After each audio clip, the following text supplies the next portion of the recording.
ప్రభునందు ప్రిలారా, మనం చదువుకున్న ఈ వాక్య భాగములో కొరింథీయులకు పౌలు ఇస్తున్న ఒక ప్రేమపూర్వక హెచ్చరిక, ఈ అద్భుతమైన మాట. కాగా నా ప్రియ సహోదరులారా, మీ ప్రయాసము ప్రభువునందు వ్యర్థము కాదని ఎరిగి. మీరు ఒకటి తెలుసుకోవాలి, ఒక విషయంలో స్థిరులు కదలని వారై ఉండాలి, ప్రభు కార్యాభివృద్ధి అందు ఎప్పటికీ ఆసక్తులై ఉండాలని 4 సంగతులు ఇక్కడ మాట్లాడుతున్నాడు. మొట్టమొదటిది, ప్రభువునందు మీరు పడేటువంటి ఏ ప్రయాస అయినా, ప్రభు కోసం, ప్రభు నిమిత్తం, ప్రభు పిల్లల కోసం మీరు చేసేటువంటి ఏ సేవ అయినా, ఏ పరిచర్య అయినా, అది ప్రభువును బట్టి, ప్రభు నిమిత్తం మీరు చేసేది కనుక ప్రభువునందు మీరు పడే ప్రయాస వ్యర్థము కాదు అనేది ఫస్ట్ మీరు తెలుసుకొని ఉండాలి అన్నాడు. నంబర్ 1. నంబర్ 2, ఇది ఎరిగి మీరు స్థిరులను కదలని వారు, ఈ కార్యాలను నెరవేర్చడంలో చంచలంగా ఉండకుండా స్థిరంగా ఉండాలి.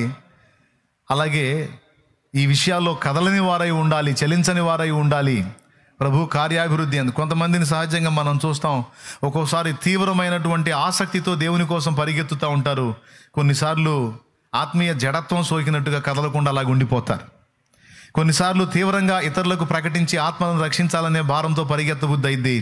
కొన్నిసార్లు ఎందుకో చంచలం అనిపించి మళ్ళా ఆ విషయం పక్కకు పోయి వేరే విషయాల మీద ఆసక్తి వచ్చింది. అలా మీరు ఉండొద్దు. మీరు ప్రభువునందు ప్రయాసపడే ప్రయాస వ్యర్థం కాదని తెలుసుకొని ఆ ప్రయాస విషయంలో మీరు స్థిరంగా ఉండండి, కదలని వారుగా ఉండండి. ఈ రెండిటితో పాటు, ఈ మూడిటితో పాటు 4వది, ప్రభువు కార్యాల అభివృద్ధి యందు ఎప్పటికీ ఆసక్తులై ఉండండి అని చెప్పాడు. ప్రతి సేవకుడు, ప్రతి విశ్వాసి, ప్రతి పరిచారకుడు ఇంట్లో రాసి పెట్టుకోవాల్సినటువంటి మాట ఈ మాట. ప్రభువు కార్యాల అభివృద్ధి యందు ఎప్పటికీ మనం ఆసక్తులై ఉండాలి అనేది. నేను దేవుని పనిని అభివృద్ధిలోనికి తీసుకెళ్ళాలి, నేను ఈ కార్యం చేస్తే దేవుని పని అభివృద్ధి చెందిద్ది, నేను ఈ కార్యం చేస్తే సంఘం అభివృద్ధి చెందిద్ది, నేను ఈ కార్యం చేస్తే ఆత్మలు రక్షించబడతాయి, తద్వారా సంఘం విస్తరించిద్ది, అలాగే నేను ఈ విషయమై పోరాడితే సంఘం క్షేమంగా ఉంటుంది అని ఏ విషయాలు సంఘాన్ని క్షేమానికి, అలాగే సంఘం యొక్క అభివృద్ధికి తోడ్పడతాయో, ప్రభు మహిమకు తోడ్పడతాయో, ఆ కార్యాల యందు ఎప్పటికీ మనం ఆసక్తులై ఉండాలట. ప్రభువు కార్యాల వృద్ధి యందు, ప్రభు కార్యాభివృద్ధి యందు ఎప్పటికీ మీరు ఆసక్తులై ఉండండి. ఇప్పుడు నేను ఇంట్లో కూర్చున్నాను అనుకో, నాకు జ్ఞాపకం వచ్చింది, ఒక గంట సమయం ఇది నేను ఇలా వేస్ట్గా పోనీయకుండా ఈ పని చేస్తే దీనివల్ల దేవుని సంఘానికి క్షేమం కలిగిద్ది కదా, ఇలా చేస్తే ఇంకా 4 ఆత్మలు రక్షించబడతాయి కదా, ఈ పని చేస్తే ఇంకొంతమంది దేవుని వైపు తిరుగుతారు కదా, ఈ పని చేస్తే ఈ వాక్యం వాళ్ళకి వెళితే ఇంకా కొన్ని జీవితాలు కట్టబడతాయి కదా అని నా రోజులలో ఆ గంటలను కూడా దేవుని కొరకు ఏ విధంగా వెచ్చించాలి, ఈ టైం ఎలా వ్యర్థం కాకుండా ప్రభు కార్యాభివృద్ధి యందు అర్థవంతంగా ఖర్చు అవ్వాలని నేను ఆలోచన చేసుకుంటూ ఉంటాను. నా అలవాటు అది. సో మీరందరికీ కూడా ఇలాంటి ఆలోచన ఉండాలి.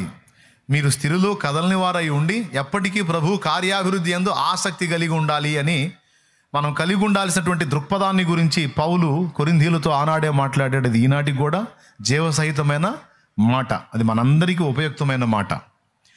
ఇప్పుడు ప్రభు కార్యాభివృద్ధి యందు మనం ఆసక్తులమై ఉంటే ప్రభు కార్యం అభివృద్ధి చెందిద్ది. కానీ మనకేంటి? ప్రభు కార్యాలు అభివృద్ధి చెందుతాయి, సంఘాలు క్షేమంగా ఉంటాయి, సంఘాలు లెక్కకు విస్తరవుతాయి, అనేక మంది రక్షించబడతారు, బాగానే ఉంది.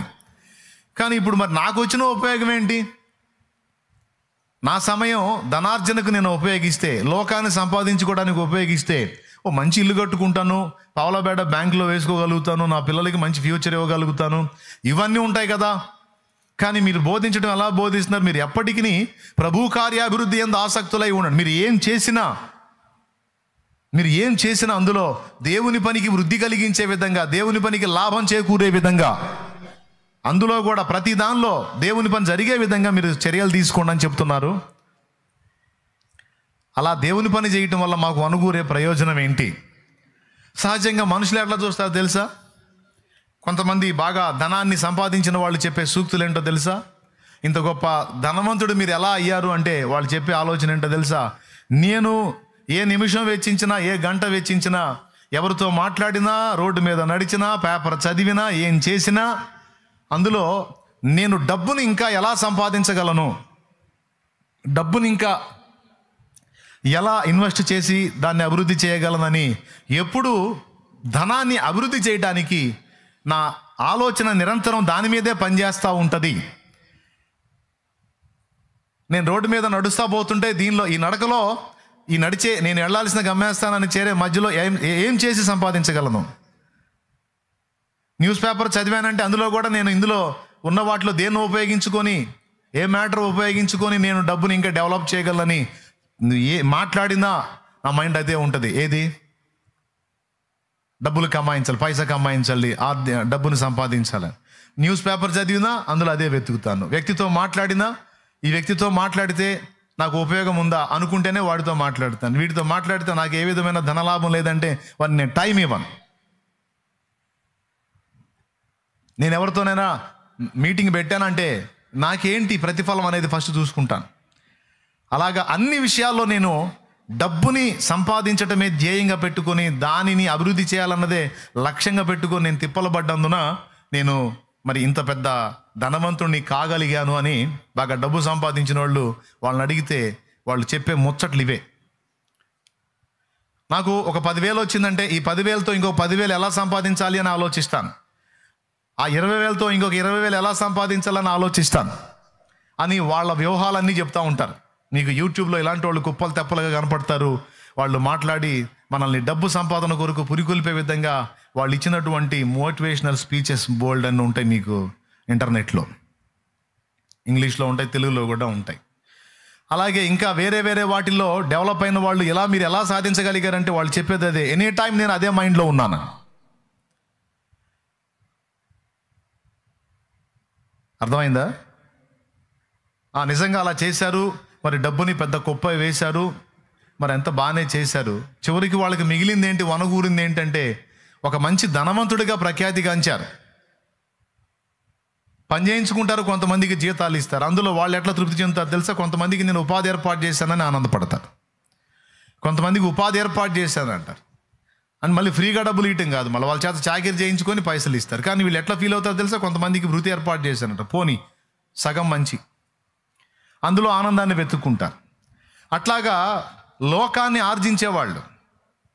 ఒక రాజకీయ నాయకుడిని మనం అడిగితే మీరు అనతి కాలంలో నిజంగా ఆ స్థాయికి, ఒక మంత్రి స్థాయికి ఎలా ఎదగగలిగారంటే, నేను ఈ వయసు నుంచి కూడా ఎప్పుడు రాజకీయంగానే ఉండేవాడిని, వాళ్ళతో తిరిగేవాడిని. మరి చిన్న గల్లీ లీడర్గా నేను ఎదగటం మొదలుపెట్టిన దగ్గర నుంచి ఈరోజు ఢిల్లీలో పోయి మరి అక్కడ కూర్చునే పొజిషన్కి నేను వెళ్ళానంటే నిరంతరం నేను అదే ధ్యాసలో ఉన్నాను. ఏది చేసినా ఏది మాట్లాడినా అంత రాజకీయంగా ప్రయోజనం చేకూర్చే విధంగానే నా పనంతా చేశాను. సో దాన్ని బట్టి నేను ఈరోజు పార్లమెంట్లో కూర్చోగలిగాను అని కొంతమంది చెప్తారు. అట్లా రాజకీయంగా అభివృద్ధి చెందిన వాళ్ళని ప్రశ్నిస్తే, నా బాల్యం నుంచి కూడా నేను ఇలాంటి ఆలోచనల్లోనే నేను ప్రయాణం చేశాను అంటారు. పైసలు బాగా సంపాదించిన ధనవంతుల్ని మనం ప్రశ్నిస్తే, నేను మరి ఈ వయసు నుంచి ఇలాగా నేను ప్రయాసపడ్డాను, నాకు వచ్చిన ఇన్కమ్ని ఈ విధంగా నేను డెవలప్ చేశానని వాళ్ళు చెప్తారు. అలాగే ఏదైనా పరిశోధన చేసి ఏదైనా కనిపెట్టిన శాస్త్రవేత్తను అడిగితే, అసలు నిజంగా మీరు నిజంగా అద్భుతంగా సాధించారు అని ఒకవేళ వాళ్ళని అడిగితే వాళ్ళు చెప్పేది కూడా అదే, నేను చిన్నప్పటి నుంచి దాని మీదే మనసు పెట్టాను, చివరికి అది సాధించాను అంటారు. అయితే ఇప్పుడు మనం వాటి మీద మనసు పెడదామా, మరి దేని మీద మనసు పెడదాం? దేవుని వాక్యం ఏం చెప్తుంది? క్రీస్తు రక్తంలో కడగబడిన పరిశుద్ధులకి మరి కొరింథీ సంఘము ఎవరు అంటే 1వ అధ్యాయము 1వ వచనంలో, 1 కొరింథీ పత్రిక 1వ అధ్యాయం 1వ వచనం 2వ వచనం మీరు కానీ చూడగలిగితే, దేవుని చిత్తం వల్ల యేసుక్రీస్తు అపోస్తలుడిగా నుండి పిలువబడిన పౌలును సహోదరుడైన సోస్తెనేసును కొరింథీలోనున్న దేవుని సంఘమునకు, అనగా క్రీస్తు యేసునందు పరిశుద్ధపరచబడిన వారై పరిశుద్ధులుగా ఉండుటకు పిలువబడిన వారు. అది ఇప్పుడు మనం కూడా క్రీస్తు యేసునందు పరిశుద్ధపరచబడిన వారు, పరిశుద్ధులుగా ఉండుటకు పిలువబడిన వారు. ఇప్పుడు మనం ఈ లోక సంబంధమైన రాజ్యం నుండి విమోచింపబడి పర సంబంధమైన రాజ్యమునకు హక్కుదారులము, వారసులమయ్యాం. ఎంతమంది జాగ్రత్తగా వింటున్నారు? ఒకసారి 2 చేతులు ఎత్తి స్తోత్రం చెప్తారా? అంత నీరసం చెబితే ఏం బాగుంటుంది? కొంచెం గట్టిగా పెద్దగా చెప్పండి, గట్టిగా. అది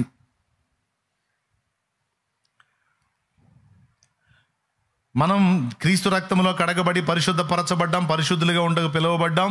భూలోకములో దేవుని రాజ్యముగా మనం ఉన్నాం.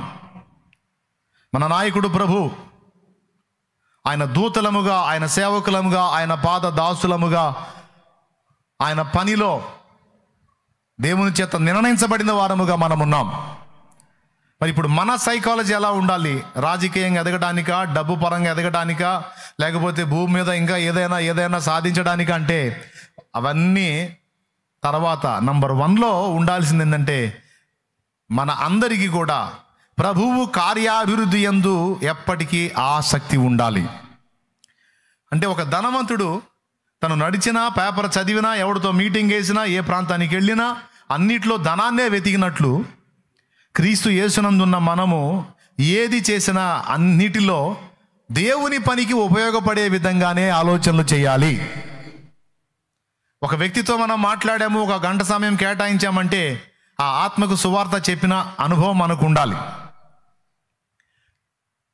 ఈ గంట సమయం వ్యక్తితో మాట్లాడాను, ఇందులో ఒక్క 5 నిమిషాలైనా నేను అతనికి యేసును పరిచయం చేయాలి, అప్పుడు దేవుని పని జరిగిద్ది. అట్లాగే నడుస్తూ ఉన్నాను, ఒక వీధిలో కూడా నడుచుకుంటూ పోతున్నాను, ఇందులో దేవుని పని ఎలా చేయాలి? ప్రభువా, ఈ వీధిలో నేను నడుస్తూ పోతున్నాను, ఇక్కడ ఎంతమంది రక్షణ లేకుండా ఉన్నారో ఆ ప్రజల్ని రక్షించు ప్రభువా అని ఒక మాట ప్రార్థన చేసుకుంటా నేను వెళితే ఇక్కడ ప్రజల్ని దేవుడు దర్శించే అవకాశం ఉంది, సో ఇక్కడ నేను ప్రజలు రక్షింపబడినట్లు ప్రార్థిస్తాను అని ఆ నడకని కూడా దేవుని పని అభివృద్ధి చెందడానికి ప్రార్థన కొరకు వాడుకోవచ్చు. దేవునికి స్తోత్రం. నా దగ్గర ఒక 1000 రూపాయలు మిగిలింది, ఈ 1000 రూపాయలని నేను మరి నా అవసరాలకు కొంత ఉంచుకొని దేవుని పనికి దీనిలాగా ఉపయోగించాలి, ఇందులో కూడా కొంత దేవుని పని జరగాలి. ఈ 1000 రూపాయల్లో అంటే కనీసం 100 రూపాయలు వెచ్చించి ఒక 14, 15 లేకపోతే 10 సత్యదర్శన పుస్తకాలు కొని ఇవ్వగలిగితే 10 మందికి ఇవ్వటం, లేకపోతే 10 మంది సంచరించేటువంటి ప్రదేశాల్లో వాళ్ళకి అందుబాటులో పెట్టడం. దీని ద్వారా నేను కొంతైనా దేవుని పని, నాకు వచ్చిన ఈ 1000 రూపాయల్లో కనీసం ఒక 100 రూపాయలు దేవుని పని. అట్లాగా ఒక పెళ్లి కార్యమే వచ్చింది ఇంట్లో, ఈ పెళ్లి మూలంగా నేను దేవుని ఎలా మయంపరచగలను, దీని ద్వారా కొంతమంది ఆత్మలకు ఎలా రక్షణ కలిగించగలను.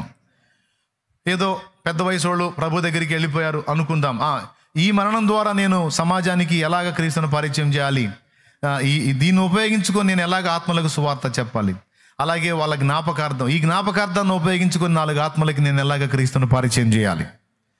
అది బతుకు మూలంగా సరే, చావు మూలంగానైనా సరే, పెళ్లి మూలంగానైనా సరే, అది ఏ అవకాశం, పుట్టినరోజు వచ్చింది, ఈ పుట్టినరోజును ఉపయోగించుకొని 10 మంది అన్యులకు నేను క్రీస్తుని ఎలా పరిచయం చేయాలి, దేవుని ప్రేమను ఎలా చాటాలి. అట్లాగా ప్రతి కార్యములో దీన్ని ఉపయోగించుకొని నేను దేవుని పని ఎలా చేయాలి, దీన్ని ఉపయోగించుకొని నేను దేవుని పని ఎలా, నా మైండ్ ఇలా ఉంటుంది. సో దేవుని సంబంధమైనటువంటి వ్యక్తుల ఆలోచనలన్నీ కూడా ఆయన కార్యాల అభివృద్ధి యందు మాత్రమే మనస్సు నిలపాలి. ఎంతమందికి అర్థమైంది ఇప్పుడు నేను చెప్పింది? నిజంగా ఎంతమంది హృదయాల్లో ఎలాంటి పట్టుదల ఉంటుంది, ఎలాంటి ఆరాటం ఉంటుంది? మనం ఇప్పుడున్న పరిస్థితులను చూస్తే ఇలాంటి వాళ్ళని కొద్ది మందినే మనం గుర్తించగలం. ప్రతి దానిలో కూడా దేవుని పనికి లాభం చేకూర్చేటట్టు ఆలోచించటం. గుణవతి అయిన భార్యను గురించి బైబిల్లో రాసుంది. సామెతల గ్రంథము 31 అధ్యాయం మనం కానీ చూడగలిగితే, సామెతలు 31 చూడగలిగితే అందులో గుణవతి అయిన భార్య సుగుణాలను గురించి అందులో రాస్తాడు. అయితే ఆమె భర్త లాభ ప్రాప్తికి వెలితి కలగదు అని రాస్తాడు. చూడండి ఒకసారి, 31వ అధ్యాయం 10వ వచనం. గుణవతి అయిన భార్య దొరుకుట అరుదు, అట్టిది ముత్యము కంటే అమూల్యమైనది. ఆమె పెనిమిటి ఆమె యందు నమ్మక ఉంచును, అతని లాభ ప్రాప్తికి వెలితి కలుగు. అది గుణవతి అయిన భార్య భర్తకి ఎప్పుడు ఏది చేసి కూడా ఆయనకు లాభం చేకూర్చడానికే ఆలోచించిద్దట. ఇప్పుడు గుణవతి అయిన భార్య అంటే అక్షరార్థమైన స్త్రీ అనుకోవద్దు. దేవుణ్ణి భర్తగా భావించి ఆయన ప్రజలమైన మనందరం కూడా భార్య స్థానంలో ఉండి భర్త భార్యకి ఎలాగూ లాభాన్ని చేకూర్చగలదో మనము అలాగున ప్రభు కార్యాలకు లాభం చేకూర్చే వారంగా ఆలోచించాలి. ఆమె తన బ్రతుకు దినములన్నిటను అతనికి మేలే చేయును కానీ కీడే మాత్రము. అసలు ఆ కింద వర్ణనంతా కూడా మనకు సంబంధించిన వర్ణనే. దేవునికి స్తోత్రం. ఆమె చేసేటువంటి కార్యాలను బట్టి 23, ఆమె పెనిమిటి దేశపు పెద్దలతో కూడా కూర్చుండును, గవిని యొద్ద పేరు గొనిన వాడై ఉండును. ఏమండి, ఆమె కుమారులు లేచి ఆమెను ధన్యురాలందురు. ఆమె పెనిమిటి ఏమంటాడంట, చాలామంది కుమార్తెలు పతివ్రత ధర్మమును అనుసరించి ఉన్నారు, కానీ వారిని అందరినీ నీవు మించిన దానవని ఆమె పెనిమిటి ఆమెను పొగడును. దేవుడు రేపు ఆయన ముందు వెళ్ళి నిలబడినప్పుడు మనల్ని గుణవైతైన భార్యను భర్త మెచ్చుకున్నట్టు మెచ్చుకోవాలండి. దేవునికి స్తోత్రం కలుగునుగాక. నీ ఆలోచనలు ఎప్పుడు నా చుట్టే తిరిగినాయి నా కుమారుడా, నీ ఆలోచనలు ఎప్పుడు నా చుట్టే తిరిగినాయి నా కుమార్తె. నీవు నీ గురించి కానీ ఇతర విషయాల గురించి కానీ ఆలోచన చేసి కొనక నీవెల్లప్పుడూ నా పనికి పరిచర్యకు లాభప్రాప్తి కలుగునట్లుగా నువ్వు ఏది చేసినా కూడా దానిలో నా పరిచర్యకు ప్రయోజనాన్ని వెతికావు. ఏ అవకాశం ఉన్నా దాన్ని వినియోగించుకొని నన్ను మహిమపరచడానికి నిరంతరం నువ్వు ఆరాటపడ్డావు. నిజంగా చాలామంది ఉన్నారు కానీ నీ వంటి వ్యక్తులు లేరు. నీవు ప్రత్యేకమైన దానవు, ప్రత్యేకమైన వాడవు అని నిజంగా యేసయ్య అనగలిగే పొజిషన్లో మనం ఉంటే మనం ఎంత ధన్యులం, ఎంత ధన్యులం, మనకి అది ఎంత ధన్యత. ఇది ఎంతమందికి అర్థమవుతుందో నాకైతే తెలియదు. అర్థం అయితే మాత్రం ధన్యులే మీరు. నువ్వు ఏది చెయ్యి, పాట పాడు, దానివల్ల దేవునికి పనికి ఏమన్నా ప్రయోజనం ఉందా? నువ్వు ఇంకొకటి చేయి, ఇంకొకటి ఏది చేసినా సరే దీనిలో నా దేవునికి ఏం ఉపయోగం ఉంది, ఇలా చేయటం వల్ల నా దేవుని పనికి ఏం లాభం ఉంది. ఆఖరికి నువ్వు 10 మందిని వేసుకొని సరదాగా వెళ్ళినా కూడా దానిలో దేవుని పని వెతకాలి. నేను అలానే వెతుక్కుంటాను. కొన్నిసార్లు నేను కొంతమందిని తీసుకొని తీర ప్రాంతానికి వెళ్తాను. సహజంగా చూసే వాళ్ళకి వీళ్ళు సరదాగా టూర్కి వెళ్ళినట్టు ఉంటుంది. అక్కడ వెళ్ళి కూటం పెడతాను నేను. వాళ్ళకి ఏమని చెబుతాను, మీరు సరదాగా నాతో పాటు సముద్రం తీరానికి వెళ్దాం రండి, కాసేపు అక్కడ గడుపుదాం రండి అని పిలుస్తాను. బిర్యానీ వండిస్తాను, తీసుకెళ్తాను. అక్కడ తీసుకెళ్ళి బిర్యానీని లైన్లో పెట్టి బిర్యానీ తినకముందు కొద్దిగా మనం చిన్న ప్రార్థన చేద్దామని మొదలుపెట్టి అక్కడ ఒక మిషనరీ చరిత్ర చెప్పి వాళ్ళని దేవుని పని కొరకు పురికొల్పి కాసేపు ప్రార్థన చేయించి ఆ తర్వాత ఫుడ్ పెట్టి కాసేపు అట్లా సముద్ర తీర ప్రాంతానికి తీసుకెళ్ళి అక్కడ ఒక పట్టాన వాళ్ళని వదిలిపెట్టండి, ఇద్దరిద్దరిగా వెళ్ళి ప్రార్థన చేయండి అని చెప్తాను. అరే మీ నీళ్ళలో దిగేది ఎప్పుడు రా బాబు అనుకుంటారు వాళ్ళు. సో అలాంటి ఆలోచనే వాళ్ళకి రాని. దేవునికి స్తోత్రం కలుగును గాక. ఫస్ట్ మొట్టమొదట 7గురితో మొదలుపెట్టి దాదాపు ఒక్కసారే 600 మందిని తీసుకెళ్ళిన స్థాయికి వచ్చిన దాకా తీసుకుని వెళ్ళాను. ఇక ఇప్పుడు తీసుకెళ్ళడానికి కుదరట్లేదు. మరి అలాగ వాళ్ళతో గడపాలని అందుకని ప్రేయర్ గార్డెన్ ఏర్పాటు చేయడం జరిగింది. ప్రేయర్ గార్డెన్లో ఇప్పుడు ఒక హాల్ కూడా ఏర్పాటు చేయడం జరిగింది. ఒకేసారి పరిచర్యలో స్త్రీలు మొత్తాన్ని కూర్చోబెట్టుకొని ఒక్కసారి వాళ్ళకి బోధించవచ్చు, అలాగే పురుషుల్ని కూర్చోబెట్టుకొని ఒక్కసారి వాళ్ళకి బోధించవచ్చు. అంత పెద్ద హాల్ అక్కడ దేవుడు ఇచ్చాడు. దేవునికి మహిమ కలుగును గాక. ఇదంతా ఎందుకో తెలుసా? ఏది చేసినా సరే ఇప్పుడు ప్రేయర్ గార్డెన్ అనే పెట్టాం, దానివల్ల ఉపయోగం ఏంటి? కొంతమంది ప్రార్థన చేసుకుంటారు, మనం కూడుకొని ఆరాధన చేసుకోవచ్చు, పరిచారకులు మీట్ ఏర్పాటు చేసుకోవచ్చు. సో ఒక పని చేశామంటే దానివల్ల ఏం ప్రయోజనం ఉంది, దీనివల్ల ఏం లాభం ఉంది. అలాగా ఏ పని చేసినా ఇది దేవుని పనికి ఎలా ఉపయోగపడిద్ది అని ప్రతి దానిలో, ఆఖరికి నీ సరదాగా తీసుకెళ్ళిన దానిలో కూడా దేవుని పని. అందులో దేవుని పని ఏంటంటే అలా తీసుకెళ్ళటం వల్ల ఫ్రెండ్షిప్ ఏర్పడిద్ది, ఫెలోషిప్ ఏర్పడిద్ది, ఒకరితో ఒకరు సమయం గడుపుతారు, అలాగా ఒకరికొకరు పరిచయాలు ఏర్పడతాయి. తద్వారా సంఘంలో కలిసి దేవుని పని సమష్టిగా చేయగలుగుతారు. అందుకని వాళ్ళు అలా ఏకాంతంగా తీసుకెళ్లే దానిలో కూడా దేవుని పనిని వెతుకుతాను. ఏమైనా అర్థమవుతుంది నేను చెప్పేది? మీ ఫ్యామిలీతో నువ్వు బయలుదేరి సరదాగా మనం అలా టూర్కి వెళ్దాం అనుకుని టూర్కి అని తీసుకెళ్ళు, అలాగే మంచి మంచి చర్చిలు తిప్పు, సహవాసాలు తిప్పు. చెన్నై తీసుకెళ్ళాను పిల్లలను, ఒక రోజు అరే టూర్ వెళ్దాం రండి అని చెన్నై తీసుకెళ్ళి తోమ ఎక్కడైతే హతసాక్షి ఆ ప్రదేశానికి తీసుకెళ్ళాను. వాళ్ళకి చెప్పేది టూర్. చెన్నై బీచ్ ఉంటుంది కదండి, ఏం బీచ్ అది? మెరీనా బీచ్ కదా, అక్కడే కదా తోమా సమాధి కూడా ఉండేది. అక్కడే తోమా సమాధి కూడా ఉండేది అక్కడ. బీచ్ కానీ తీసేవాళ్ళు, బీచ్ లేదు బూచ్ లేదు. తోమా సమాధి చూద్దాం రండిరా తీసుకెళ్ళటం, అక్కడ తోమా స్టోరీ చెప్పటం. తర్వాత ఆయన హతసాక్షి అయినటువంటి ప్రదేశం ఒకటి ఉంది, అక్కడికి తీసుకెళ్ళి అక్కడ అట్లాగా వీళ్ళని, అంటే ఏ టైం కూడా వేస్ట్ కాకూడదు. ఇందులో దేవునికి లాభం వచ్చే పని ఏదో ఒకటి చేయాలి. ఓ రోజు మన పరిచారకులు లీడర్స్ని తీసుకొని పోయాను.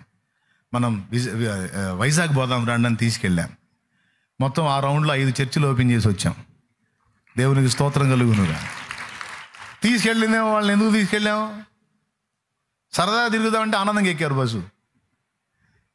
5 రోజులు ఇక తిప్పుతానే ఉన్నా. రాజమండ్రిలో ఒక బ్రేకు, అక్కడ నుంచి ఇంకొక వైజాగ్లో ఒక బ్రేకు, అక్కడ నుంచి సంత నరసీపురం ఒక బ్రేకు, శ్రీకాకుళం చిన్నయ్యపేట అక్కడ ఒక బ్రేకు అయిపోయిన తర్వాత మొత్తం మళ్ళీ రివర్స్ వచ్చినప్పుడు వైజాగ్లో గెట్ టుగెదర్ ఏర్పాటు చేసి కొంతమందితో మీట్ ఏర్పాటు చేసి మొత్తం 5 రకాలుగా దేవుని పని చేసి మళ్ళీ ఇంటికి చేరాం. వచ్చేటప్పుడు మళ్ళీ ఏలూరులో ఒక బ్రేక్. అంటే 5 బ్యాచ్ల్ని కలుసుకొని వాళ్ళని దేవుని కొరకు బలపరిచి 2 మందిరాలు ప్రతిష్ఠ చేసి దేవునికి స్తోత్రం. ఒక చోట ఒక మందిరం దగ్గర ప్రభు బల్ల ఇచ్చి 2 చోట్ల గెట్ టుగెదర్ ఏర్పాటు చేసి వాళ్ళతో మాట్లాడి మొత్తం 5 పనులు చేసుకొని వచ్చా. వాళ్ళేమనుకుంటు మమ్మల్ని వైజాగ్ తీసుకెళ్ళాడు. వైజాగ్ మొత్తం ఇదే తిప్పాను. దేవునికి స్తోత్రం. హలో. అంటే ఎటు పోయినా ఇప్పుడు ఒట్టిగా కాకూడదు, ఈ జర్నీ ఒట్టిగా కాకూడదు, ఈ ప్రయాణం ఒట్టిగా కాకూడదు, ఈ నడక ఒట్టిగా కాకూడదు. ఇందులో దేవుని పని ఎలాగా, దీనివల్ల దేవుని పని ఎలా జరిగిద్ది, అట్లా ప్రతి దానిలో అలా వెతుక్కుంటా. నా అలవాటు అది. సో ఇది మీకెందుకు చెప్తున్నానంటే, ప్రభువు కార్యాభివృద్ధి యందు ఎప్పటికీ మీరును ఆసక్తులై ఉండాలి.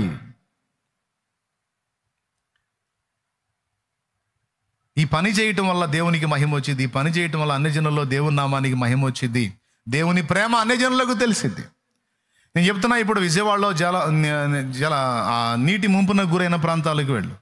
వాళ్ళు అన్యులో క్రైస్తవులు అనవసరం, నువ్వు దేవుని బిడ్డవి, నీ ప్రేమను నువ్వు చూపించు.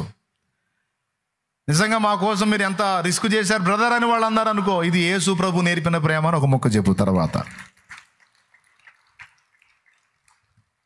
ఒక్కసారిగా నీ వెంటబడి రాకపోయినా మన మైండ్లో అయితే ఒక ఆలోచన పడిద్ది, యేసు ప్రభు నమ్మిన వాళ్ళు సహృద్భావంతో ఉంటారు, వాళ్ళే కాదు ఇతరులను కూడా వాళ్ళు ప్రేమించి సేవ చేయగలుగుతారనే ఒక అభిప్రాయం పడితే చాలు. తర్వాత పని దేవుడు చూసుకుంటాడు. నిత్య జీవానికి వాడు నిర్ణయించబడితే మన ఆలోచనలో దేవుడే బలపరుస్తాడు, రక్షణలోకి నడిపించుకుంటాడు.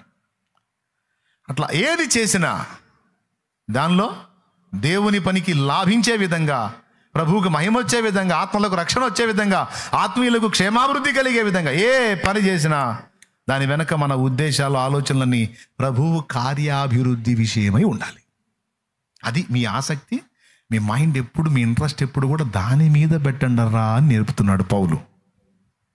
వినడానికి బాగుంది, ఎప్పుడు మైండ్ అంతా ఇడిపెట్టుకుంటే మా చేతికి ఏమొచ్చింది మరి? ఎట్లా మేము బతకాలిగా మరి? మా పరిస్థితులు ఏంటి? మా తిండి తిప్పలు, మా ఇల్లు వాకిలి, మా పిల్ల జల్ల, మా సంసారాల సంగతి ఏంటి అనే ప్రశ్న ఒకటి వచ్చింది. దానికి సమాధానం చెప్తా. ఇప్పుడు నేను చెప్పినటువంటి ఈ మొదటి విషయాన్ని కానీ మనం ఎప్పటికీ నెరవేర్చగలిగే ఆసక్తులమే మనం ఉంటే, ఇక మన సంబంధమైన విషయాలన్నిటినీ దేవుడు దృష్టి పెడతాడు అని బైబిల్ అనేక వచనాలు సాక్ష్యం ఇస్తున్నాయి. మన హృదయం ఎప్పుడైతే ప్రభు కార్యాభివృద్ధిని గురించి ఆసక్తి కలిగి ఉంటుందో, మన హృదయం ఎప్పుడైతే ప్రభు కార్యాల అభివృద్ధి విషయమే ఆసక్తి కలిగి ఉంటుందో, దేవుని హృదయం అట మన వ్యక్తిగత కార్యాల విషయమై వాటి నెరవేర్పుల కోసం ఆయన హృదయం ఆలోచించిద్దట. ఇది బైబిల్ చెప్తున్న సాక్ష్యం. ఫర్ ఎగ్జాంపుల్, ఇప్పుడు ఏలియా ఉన్నాడు. ఏలియా అహాబు సంస్థానంలోకి వెళ్ళి, అహాబు ముఖం మీదనే నీ దరిద్ర పనులు, నీ భార్య దరిద్ర పనుల వల్ల ఇలాంటి పరిస్థితి వచ్చింది, మరి ఇశ్రాయేలు జనాంగము ఘోర సంక్షోభాన్ని ఎదుర్కోబోతుంది, 3.5 సంవత్సరం ఆకాశపు వర్షమైనను మంచైనను కురవదని చెప్పి తన శాపవచనాన్ని ప్రకటించాడు. దేవుని సెలవు చొప్పునే పోయాడు, అది ప్రకటించి వచ్చాడు. శాపం ప్రకటించినవాడు ఊళ్ళో కనపడితే ఊరుకుంటాడా? ఈ శాపవచనం పలికిన తర్వాత ఏలియాతో దేవుడు అన్నాడు, ఈ పలికావు కాబట్టి ఇక నుంచి నేను వర్షం పంపించాది కాదు, కరువు స్టార్ట్ అయిందంటే దీనికి కారణం ఆ ఏలియానే అని అహాబు నిన్నే తరుముతాడు, నీ ప్రాణం తీయ చూస్తాడు. అందుకని నేను ఒక ప్రదేశం చెప్తాను, నువ్వు అక్కడికి వెళ్ళి దాగుండు అన్నాడు. చూడండి, తన పని జరిగించిన ఏలియా విషయంలో దేవుడు ఎంత కేర్గా ఉన్నాడో చూడు. అహాబు లేదా యెజబెలు ఏలియాని కుట్ర చేసి చంపకుండున్నట్లు, ఇదిగో నీవు ఫలానా ప్రదేశానికి వెళ్ళి అక్కడ కెరీతు అనేటువంటి ఆ ప్రాంతంలో ఒక వాగు ఉంది, ఆ కెరీతు వాగు దగ్గర ఒక స్థలమందు నువ్వు దాగి ఉండు, బయటికి రావాకు. ఒక టైంకి కాకోలములు అంటే కాకులండి, రొట్టెలో మాంసం తీసుకొని అరుచుకుంటూ వస్తాయి. వచ్చినప్పుడు నువ్వు బయటికి రా, అవి రొట్టెలు మాంసం ఇస్తే అవి తిను, ఆ నీళ్లు దాగు ఉండక్కడ. అంటే నువ్వు ఆవేశంతో కరువు ప్రకటించావు, మరి ప్రజలకు బుద్ధి రావాలని నువ్వు ప్రకృతిని శాసించావు. నా దాసుడుగా నువ్వు నా కార్యాల విషయమే ఆసక్తి కలిగి ఉన్నావు కనుక నేను నీ మాటకి ఏకీభవిస్తున్నాను. మరి అయితే ఈ కరువులో నువ్వు నశించే అవకాశం ఉంది, మరి నీకు తిండి కావాలి కదా, అందుకని నీ తిండి విషయమే నేను ఆలోచిస్తున్నానని ఎవరు రెడీ చేశారు? ఒక వింతైన మాట అక్కడ రాసుంది. ఒకటి కాదు, 2 మాటలు రాసున్నాయి. ఏంటో తెలుసా? ఆ మాటలను అండర్లైన్ చేయాలి. అలాంటి మాటలై, నీవు వెళ్ళి కెరీతు వాగు దగ్గర దాగి ఉండు, నీ విషయమై నేను కాకోలములకు ఆజ్ఞాపించి తిన. ఎప్పుడు ఆజ్ఞాపించాడు? చూడండి, రాజుల మొదటి గ్రంథము 17వ అధ్యాయము, రాజుల మొదటి గ్రంథము 17వ అధ్యాయం ఒకసారి తీసుకోండి. 2వ వచనం చదువు. పిమ్మట యెహోవా వాక్కు అతనికి ప్రత్యక్షమై, నీవు ఇచ్చటి నుండి తూర్పు వైపునకు పోయి యోర్దానునకు ఎదురుగానున్న కెరీతు వాగు దగ్గర దాగి ఉండు. బయట కనపడవాకు, బయట కనపడితే నిన్నేస్తారు. ఆ వాగు నీరు నీవు త్రాగుదువు, అచ్చటికి నీకు ఆహారము తెచ్చునట్లు నేను కాకోలములకు ఆజ్ఞాపించితినని అతనికి తెలియజేయ. ఎప్పుడు ఆజ్ఞాపించావు ప్రభువా? ఇప్పుడేగా శాపం పెట్టి బయటకు వచ్చాడు. హలో, ఇప్పుడేగా శాపం పెట్టి బయటకు వచ్చాడు ఫ్రెష్గా. ఎప్పుడు ఆజ్ఞాపించాడు? ముందే ఆజ్ఞాపించాడు. ఇదిగో ఏలియా ఇలా చేయబోతున్నాడు, ఏలియాకి ఇలాంటి పరిస్థితి వచ్చింది, కాబట్టి మీరు వెళ్ళి ఫుడ్ రెడీ చేయండి. తర్వాత ఆజ్ఞాపించాడా? ముందే రెడీ చేసి పెట్టాడా? మీకు దండం పెడతా, పెద్దగా చెప్పండి. తన విషయమై, తన కార్యాభివృద్ధి విషయమై ఆసక్తి గల పిల్లలకు ముందే దేవుడు ఆజ్ఞాపించి ఉంటాడండి. అర్థమైతే చప్పట్లు కొట్టి దేవుని మహిమపరచండి. దేవునికి మహిమ కలుగును గాక. భలే కొట్టారు, చాలా జాగ్రత్తగా, దెబ్బ తగలకుండా, సౌండ్ రాకుండా. అంటే మిమ్మల్ని మీలే మెచ్చుకుంటా మళ్ళీ కొడుతున్నట్టున్నారు. శబాష్ శబాష్ అని.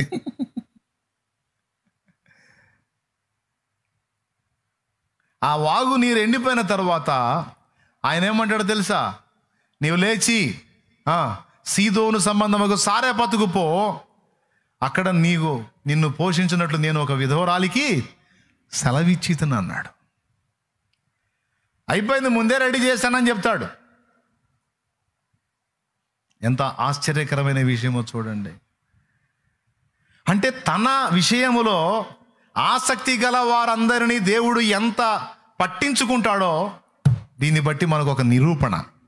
ఏమన్నా అర్థమైందా మీకు? అంటే దేవుడు వదిలేయడు. మనం దేవుని కార్యాల అభివృద్ధి కోసం, దేవుని పని కోసం, దేవుని పరిచర్య విస్తరణ కోసం, దేవుని ప్రజల క్షేమం కోసం, ప్రజల సత్యములో ఉండునట్లు వారి భద్రత కోసం మనం అన్ని విషయాల్లో ఎలాగైతే ప్రయాసపడతామో, దేవుని కొరకు మనం ఎలా ఆసక్తి కలిగి ఉంటామో దేవుడు ఎరిగి ఉన్నాడు గనుక దేవుడు మన ఫుడ్ విషయంలో, మనకు కావాల్సిన వాటి విషయంలో ఆయన తను చేయాల్సిన న్యాయం తను తప్పకుండా చేస్తాడు. అందుకు తిరుగులేదు. ప్రభు కార్యాభివృద్ధికి విషయం కాకుండా లోకాన్ని ఆర్జించుకునే వాళ్ళ విషయంలో నేను చెప్పను ఈ విషయం. లోకాన్ని ఆర్జించాలని దాని మీద దృష్టి పెట్టుకున్న వాళ్ళకి దేవుడు ఇలా చేస్తాడని నేను చెప్పను. కానీ ప్రభు కార్యాల విషయంలో ఆసక్తి కలిగి, నేను ఈ పని చేస్తే దేవుని పనికి లాభం, నేను ఈ పని చేస్తే దేవుని పనికి లాభం, ఇంకా నేను ఎలా చేయాలా, దేవుని పని ఇంకా ఎలా ముందుకు తీసుకెళ్లాలా, ఇంకా అనేక ఆత్మలు ఎలా రక్షించాలా, ఇంకా అనేక రీతుల ప్రభువుని ఎలా మహింపరచాలా, సత్యం కోసం ఎలా పోరాడాలా, సత్య విషయంలో నేను దృష్టి పెట్టి సంఘాన్ని ఎలాగ సత్యంలో స్థిరపరచాలా అని అట్లా అన్ని దేవుని పనుల కోసం ఆలోచన చేసుకునే వాడికి ఆహారం తెచ్చిపెట్టడానికి కాకుల్ని ముందే సిద్ధపరుస్తాడు. ఏ వాగులో నీళ్ళు ఉన్నాయో ముందే సిద్ధపరుస్తాడు. ఎక్కడికి పోతే దాహం తీరిద్దో ఆయనే పంపిస్తాడు. అంతేకాదు 3 విధాలుగా ఏలియాకి దేవుడు ఆహారం సిద్ధపరిచిన ఘట్టం మనకు దొరుకుతుంది. ఒక చోట కెరీతు వాగు దగ్గర కాకుల ద్వారా పోషించాడు. రెండోసారి సారెపతు విధవరాలిని దేవుడు వాడుకొని ఆమె ఇంట్లో మరి కరువు కాలం తీరేంత వరకు ఏలియాకు ఆహారాన్ని, మరి అయిపోని దీవెన, తరిగిపోని ఆశీర్వాదంతో అక్కడ రొట్టెలు ఆహారం ఏర్పాటు చేశాడు. తెలుసు మీకు, ఇది అక్కడే ఉంటుంది, కింద చదివితే అది మీకు దొరుకుతుంది. చదువుతారు అది కూడా, చదవండి, ఏముంది, ఇబ్బంది ఏముంది. 8వ వచనం. అంతటా యెహోవా వాక్కు అతనికి ప్రత్యక్షమై ఇలాగు సెలవిచ్చాను, నీవు సీదోను పట్టణ సంబంధమైన సారేపోతను ఊరికి పోయి అచ్చట ఉండుము, నిన్ను పోషించుటకు అచ్చటనున్న యొక్క విధవరాలికి నేను సెలవిచ్చెతిని. చూడండి, కాకులు మన చేతుల్లోనే లాక్కొని పోవడమే కానీ మనకు తెచ్చిపెట్టడం కాకులకు తెలియదు. మన వాళ్ళు చాలామంది అంటే దొంగ కాకులని. ఏం కాకులు? దొంగ కాకులు. పిల్లల దగ్గర ఉన్నాయి లాక్కొని పోతాయి అవి, ఇంటి బయట మనం పెట్టుకున్నవి తీసుకొని పోతాయి అవి కాకులు. అలాంటి కాకులు అవి మానుకొని రొట్టెలో మాంసం తెచ్చి ఏలియాకి పెట్టేటట్టు చేశాడు. దేవునికి స్తోత్రం, హల్లెలూయా. మనం దేవుని కార్యాల విషయంలో కార్యాభివృద్ధి అందు ఆసక్తులమై ఉంటే దొంగ కాకులు లాంటి వాళ్ళ ద్వారా కూడా మనకు సహాయం అందేటట్టు చేస్తాడు దేవుడు. దేవునికి మహిమ కలుగును. అసలు వాడు సాయం చేయటం మనకు ప్రపంచం ఎంత. అట్లాంటి వాడు వచ్చి మనకు హెల్ప్ చేసిపోతాడు. పిల్లికి బిచ్చం పెట్టినోడు మనకు పెట్టిపోతాడు. జరిగిద్ది అది. 2 అంటే ఉంటాయి అలాంటి సాక్ష్యాలు, బహుశా నీకు జరిగి ఉండొచ్చు. అందుకే చెబుతున్నావు. స్తోత్రం. మన ఆశ్చర్యం, అది ఈడొచ్చి నా సాయం చేయటం ఏదో అనిపించింది, కానీ చేస్తాడు వాడు. కారణం, నువ్వు దేవుని కార్యాల విషయంలో ఆసక్తి కలిగి ఉన్నావు కనుక కాగిలాంటి వాడు కూడా నీ మీద కరుణ వచ్చేటట్టు చేస్తాడు ఆయన.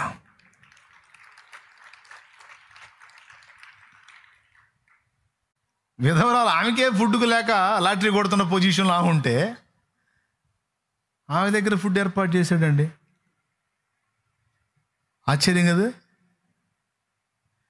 వాళ్ళకే అంతంత మాత్రంగా ఉన్న వాళ్ళ చేతనే నీకు కావాల్సినదంతా కూడా దేవుడు ఏర్పాటు చేయగలడు. సంపన్నులను కాదు, బలహీనులను వాడుకొని కూడా దేవుడు నీకు కావలసిన సహాయాన్ని పంపించగలడు. 2, కాకి దొరక్కపోతే, విధవరాలు దొరక్కపోతే అవసరమైతే ఆయనే దిగొచ్చి నీకు ఆహారాన్ని రెడీ చేసి పెట్టగలడు. 3, తన దూత ద్వారా నీ కడుపు నింపగలడు, లేదా తానే దిగొచ్చి నీ కడుపు నింపగలడు. అది 3వ నిరూపణ. జస్ట్ పేజీ దిప్పు 19వ అధ్యాయం 5వ వచనం. అది, అతడు బదరి వృక్షము కింద పరుండి నిద్రించుచుండగా ఒక దేవదూత వచ్చి అతన్ని ముట్టి, నీవు లేచి భోజనము చేయమని చెప్పెను.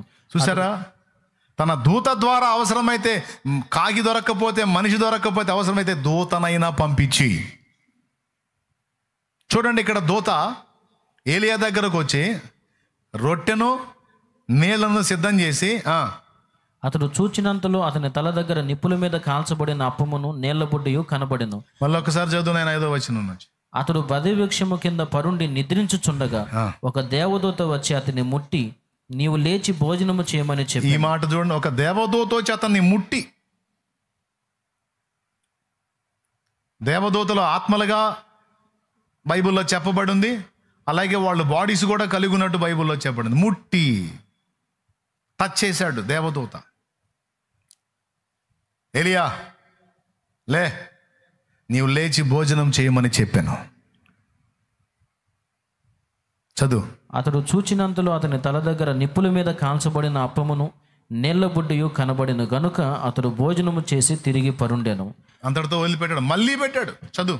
అయితే యెహోవా దూత 2వ మారు వచ్చి అతన్ని ముట్టి, నీ శక్తికి మించిన ప్రయాణము నీకు సిద్ధమై ఉన్నది, నీవు లేచి భోజనము చేయమని. చూడండి, 4 విధాల హెల్ప్.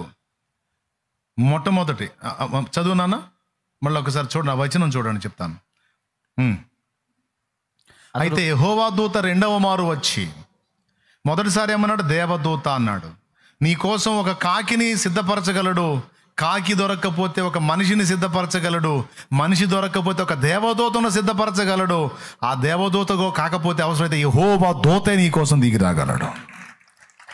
జాగ్రత్త, నిప్పులు నిప్పులు నిప్పులు అంతసేపు కొట్టకూడదు అసలు. దేవునికి మహిమ. ఎప్పుడు ఇది? నీ హృదయం ఎప్పుడు దేవుని కార్యాల గురించి ఆలోచించిద్దో, ఇంకా దేవుని ఎలా మయంపరచగలను, దేవుని ఎలా సన్నతించగలను అని ఎప్పుడు దేవుని గురించిన ఆ ఆలోచన నీ హృదయంలో ఎప్పుడైతే నిండిపోయిద్దో, ఇక నిన్ను గూర్చిన ఆలోచనతో ఆయన నిండిపోతాడు. ఇది వాస్తవం, బైబిల్ చెబుతున్న సత్యం. ఆయన అన్యాయస్తుడా? ఆయన అన్యాయస్తుడు అండి? ఇప్పుడు భూమి మీద మనుషులే పొద్దుస్తమానం నీ గురించి ఆలోచించి నీ విషయంలో శ్రద్ధ కలిగిన వ్యక్తుల గురించి నువ్వు ఆలోచించవా? ఆలోచించవా? ఒకడైతే భార్యని కూడా వదిలిపెట్టి అలా ఆలోచించి ఆమె కోసం పోతున్నాడు. భార్యని కూడా వదిలిపెట్టిపోతున్నాడు. ఏం లేదు, 4 సార్లు ఫోన్ చేసి నువ్వు తిన్నావో లేదని పద్దాక నాకు అదే దిగులైపోయింది, నేను మర్చిపోలేకపోతున్నాను అందంటే సరే వీడికి పిల్లల్ని మొత్తం వదిలిపెట్టిపోతాడు. ఏందిరంటే ఆమె నా గురించి ఎక్కువ ఆలోచిస్తున్నాడు. మనుషులు ఆకర్షణ, కొద్దిగా మన గురించి వాళ్ళు దృష్టి పెట్టి ఆలోచించినట్టు కనపడిందంటే స్త్రీలు ఆకర్షించబడతారు, పురుషులు ఆకర్షించబడతారు. ఈ దరిద్రుడు చేసుకున్నాడే కానీ నన్ను ఎప్పుడు పట్టించుకొని వచ్చాడు, వాడికి ఎంత ప్రేమ చూడు, అసలు నా గురించే ఆలోచిస్తున్నాడు వాడు. కాపులో నిలువున కూల్చుకొని పోతారు. ఇన్ని ఉన్నాయి అలాంటి చరిత్రలు. ఒక వ్యక్తి మన గురించి ఆలోచిస్తున్నారు అంటే ఆటోమేటిక్గా మనకు తెలియకుండా ఆ వ్యక్తి గురించి మనం ఆలోచించడం మొదలు పెడతాం. అన్న పోలికలు చాలా ఉండే, ఈ దరిద్ర పోలిక దొరికిందని నీకు అనుకోవద్దు. దేవునికి స్తోత్రం. అదైతే ఈజీగా కనెక్ట్ అయిద్దని చెప్పాను అన్నమాట. దేవునికి స్తోత్రం. గట్టిగా చెప్పండి. అది విషయం. మనము ఎప్పుడు ప్రభు కార్యాభివృద్ధిని గురించి ఆలోచించినప్పుడు, ఆసక్తిని కనపరిచినప్పుడు, దేవుడు మన ఆహారం విషయమై, మన భద్రత విషయమై పట్టించుకుంటాడు. Point number 1 పట్టించుకుంటాడు. ఆహారం విషయం పట్టించుకుంటాడు, భద్రత విషయం కూడా పట్టించుకుంటాడు. ఆశ్చర్యం చెప్పండి, ఏలియాని తీసుకొచ్చి ఆడబెట్టాడో తెలుసా? ఫస్ట్ కెరీతు వాగు దగ్గర దాక్కోమన్నాడు, అయిపోయింది. ఇక్కడ కరువు స్టార్ట్ అయింది. ఆ హాబుగాడు వెతకటం మొదలుపెట్టి అక్కడి నుంచి తీసుకొచ్చి ఆడబెట్టాడో తెలుసా? ఎజబెల్ వాళ్ళ ఏరియాలో పెట్టాడు. వాస్తవంగా మనం ఆలోచిస్తే అది ఎజబెల్ జోన్. సీదోను పట్టణ సంబంధి ఎజబెలో. చూస్తారా రెఫరెన్స్ ఏమన్నా? చదువుకో.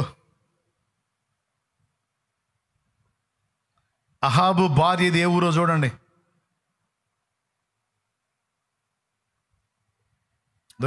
దొరికిందా?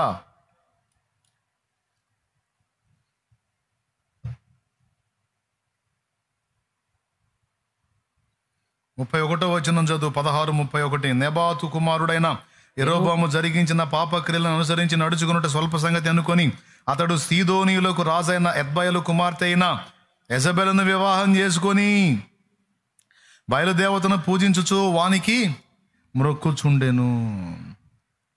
ఓకేనా? ఎవరీడు? సీదోనీయులకు రాజైన ఎద్బయలు కుమార్తె అయిన యెజబెలు. సీదోనీయులకు రాజు, సీదోను పట్టణ సంబంధం యెజబెలు. దేవుడు తీసుకెళ్ళి ఆడబెట్టాడు చూడు ఏలియాని. యెజబెల్ జోన్లో పెట్టాడు. ఎందుకు అలా పెట్టాడు? Security purpose. ఎందుకంటే తెలిసి ఏ శత్రువు కూడా, ఏ వ్యక్తి కూడా తనకు ప్రాణగండం ఉన్న ప్రదేశానికి అడుగుపెట్టాడు. ఇప్పుడు ఉదాహరణకి చిలకలూరుపేట మన హవా ఉన్న ప్రాంతం అనుకోండి. ఇది మొత్తం మనకి ఇరుకైన ప్రదేశం అనుకోండి. మన శత్రువు, మన వెతికే శత్రువు పొరపాటున పేటకు వస్తాడా? వస్తే ఏమవుతాడు? ఈజీగా దొరికిపోతాడు, బలైపోతాడు కాడు. కాబట్టి వాడు పేటను మినహాయించి మిగిలిన వాళ్ళని తిరుగుతాడు. అవునా? ఇప్పుడు మనం కూడా ఎక్కడ ఎదుగుతాం? పేటలో ఎదుగుతాం. వాడు పేటలో ఉంటాడని పేట ఒక్కటి మినహాయించి అన్నీ ఎదుగుతాం. దేవుడు చూడండి, యెజబెల్ అంతా వెతికిచ్చిద్ది కానీ సీదోను పట్టణ సంబంధమైన తదితర ప్రాంతాల్లో మాత్రం వెతకదు. ఎందుకంటే అక్కడ కానీ ఏలియా వస్తే ఖచ్చితంగా తనకు సమాచారం వచ్చిందని యెజబెలుకు తెలుసు. కానీ తీసుకొచ్చి సీదోను పట్టణ సంబంధముకు సారేపతులో తీసుకొచ్చి పెట్టి ఆ విధవరాల దగ్గర ఏలియాను దాచిపెట్టాడు దేవుడు. ఫుడ్ విషయంలోనే కాదు, ప్రొటెక్షన్ విషయంలో కూడా ఎంత ప్లాన్డ్గా ఉంటాడో చూడండి ఆయన. దేవునికి స్తోత్రం కలుగును గాక. హల్లెలూయా. అందుకే చెబుతున్నాను, ఫుడ్ అండ్ భద్రత రెండు ఆయన చూసుకుంటాడు. ఇది ఒక్కటే చూసుకుంటాడా? ఇంకేమైనా చూస్తాడా? ప్రభువు కార్యాల విషయమై ఆసక్తి కలిగి ఉన్న మనకి ఫుడ్ అండ్ భద్రతే చూసుకుంటాడు, ఇంకా ఏమైనా చూసుకుంటాడా అంటే మరికొంతమంది జీవితాల్లో మనం కానీ చూడగలిగితే మరికొన్ని విషయాలు కూడా దేవుడు పట్టించుకున్నట్టు రాయబడి ఉంది. ఇప్పుడు దేవుని యందు ఆసక్తి కలిగినటువంటి భక్తుల గురించి చెప్పుకుంటే అందులో ప్రత్యేకంగా కనపడేది దావీదు. దావీదు పొరపాట్లు కూడా కొన్ని చేశాడు, కాదని అనేది లేదు. అయితే చేసిన పాపాలు ఒప్పుకొని పశ్చాత్తాపడి దేవుని వైపు మళ్ళుకున్నాడు, ఆ శిక్ష కూడా మోసాడు, అది వేరే సంగతి. కానీ దావీదు దేవుణ్ణి చాలా ప్రేమించినటువంటి వాడు, దేవుని ఎడల చాలా ఆసక్తి కలిగిన వాడు. ఎంత ఆసక్తి అంటే నాకు తెలిసి ఇశ్రాయేలు రాజులందరిలోకి దావీదులాగా దేవుణ్ణి ప్రేమించి, దేవుణ్ణి ఆరాధించి, దేవుణ్ణి హత్తుకొని ప్రజలందరికీ ఒక అద్భుతమైన మాదిరిని, దేవుణ్ణి ఇలా ప్రేమించాలరా అని మాదిరి చూపించినటువంటి రాజుల్లో నంబర్ 1లో వచ్చేది దావీదే. ఎందుకంటే దేవుణ్ణి ప్రేమించి, దేవుణ్ణి ఆరాధించి, దేవుణ్ణి మహిమపరిచి, బాధలో, వేదనలో, సంతోషంలో, భయములో, ఆనందంలో, వేదనలో, విలాపములో, కలవరంలో అన్నిట్లో కూడా పాటలు రాసుకొని ప్రతి దానిలో కూడా దేవునితోనే తన మనసును ట్యూన్ చేసుకున్నాడు. కానీ వేరే విధంగా దావీదు వ్యవహరించాల. సో అందరికంటే నంబర్ 1లో మనం చెప్పుకోదగ్గ రాజు, దేవాసక్తిని గురించి చెప్పుకోవాలంటే నంబర్ 1లో వచ్చే రాజు దావీదే. ఓకే, దావీదుని గురించి దేవుడు కూడా నా చిత్తానుసారమైన మనస్సు గలవాడని చెప్పుకున్నాడు దావీదుని గురించి. అయితే ఇక్కడ గమనించాలి, దావీదుని దేవుడు రాజును చేయాలనుకున్నాడు. ఇప్పుడు రాజును చేయాలనుకున్నాడు, దానికి ఏ ఏ విషయాలు ఎలా కదిలొస్తే దావీదు రాజు అవుతాడో ఆ ఏర్పాట్లన్నీ దేవుడే డిజైన్ చేశాడు.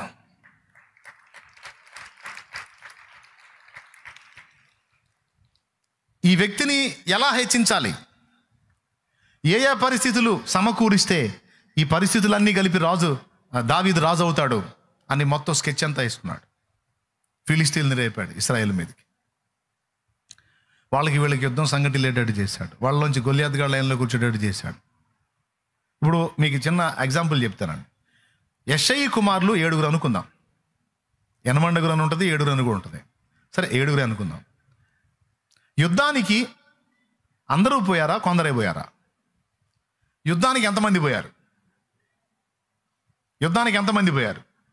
యెషయి కుమారులు యుద్ధానికి ఎంతమంది పోయారు? ఏమైనా రిఫరెన్స్ చూపించగలరా, చెప్పగలరా?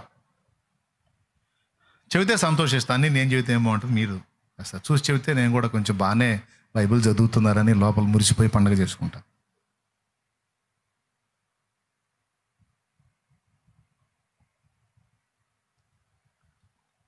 దొరికిందా? దావీదు అన్నలు అందరూ యుద్ధానికి పోయారా, కొందరే పోయారా?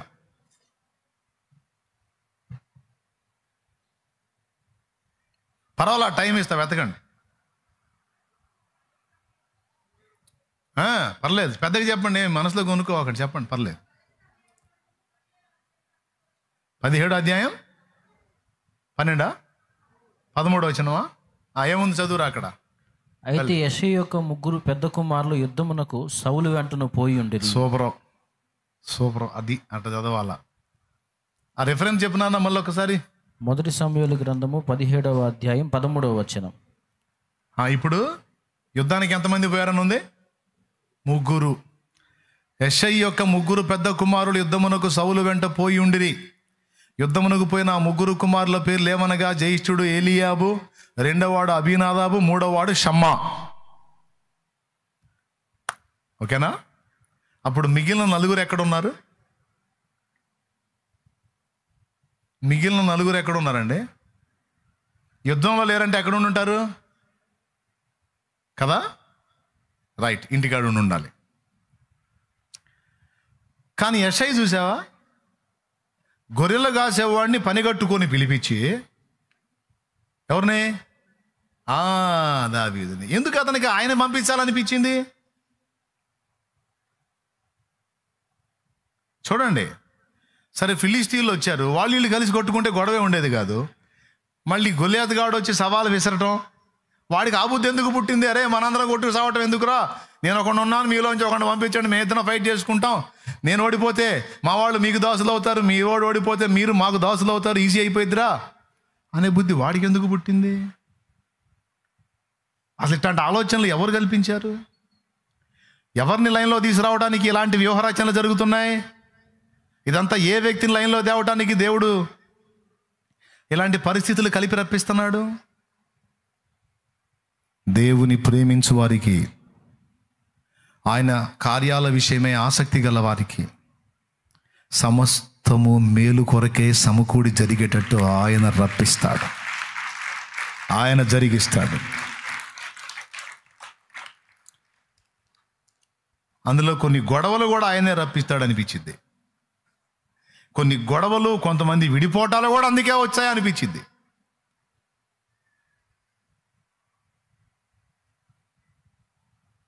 ఇక్కడ ఈ యుద్ధం విషయంకి వచ్చేటప్పటికి ఇదంతా ఎవరిని ఎత్తడానికి కల్పించిన వ్యూహం?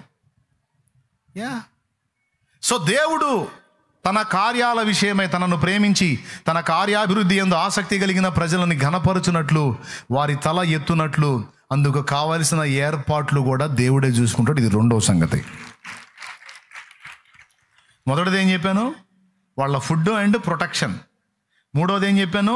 వాళ్ళని హెచ్చించడానికి కావలసినటువంటి వ్యూహరచన అంతా ఆయనే చూసుకుంటాడు. ఇది మూడవ సంగతి. మనం ఏదో జుట్టు పీక్కొని ప్లాన్లు వేసి స్కెచ్లు వేసి నేను ఎలా అయితే ఎక్స్పోజ్ అవుతాను, నేను ఎలా అయితే ఓరి నీ ఎక్స్పోజులు చల్లంగా ఉండదు. నువ్వు ఎంత తిప్పలు పడ్డా చండాలంగా ఉంటుంది జనాలకి. నువ్వు కనపడదామని ట్రై చేసే కొద్దీ నెట్టబడతావు వెనక్కి. అవసరంలా. నువ్వు యథార్థ దృష్టితో దేవుని కార్యాభివృద్ధి యందు మనసు పెట్టు. నిన్ను ఏ విధంగా బయటికి తీసుకెళ్లాలో ఆయన తీసుకెళ్తాడు.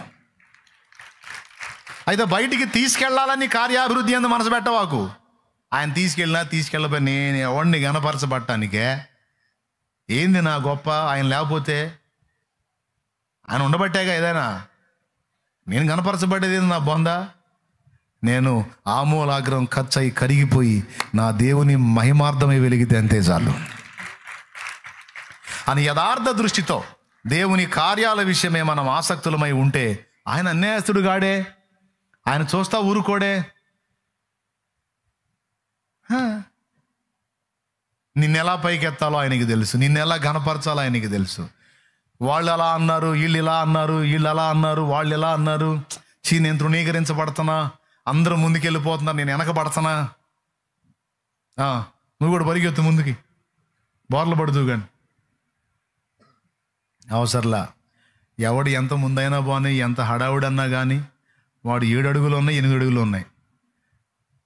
అందరికంటే ముందు తీసుకెళ్ళి నిన్ను నిలబెడతాడు ఆయన.